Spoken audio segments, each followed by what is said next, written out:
Fights in the UFC, and I think I've landed more strikes than anybody ever.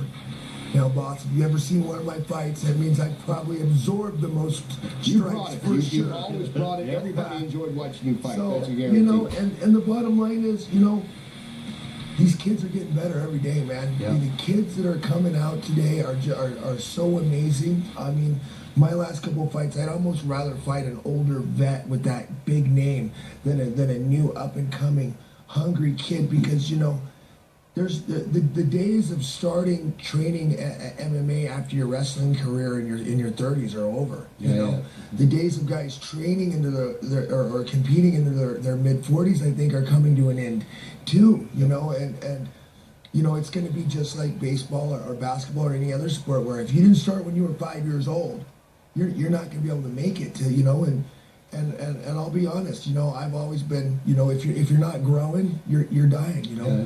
You know, and in this sport, if you're not moving forward, then you need to take a step back and you need to address what's going on, you know. And so as far as my career goes, you know, I you know, the competition's been getting tougher and tougher, and when you've been there, when you've been at the top level, at the top of the game, you know what, I gave it my best, man. I had more fights than pretty much anybody, you know. I've mixed it up with the best ones out there, but it's time for me to make that switch. And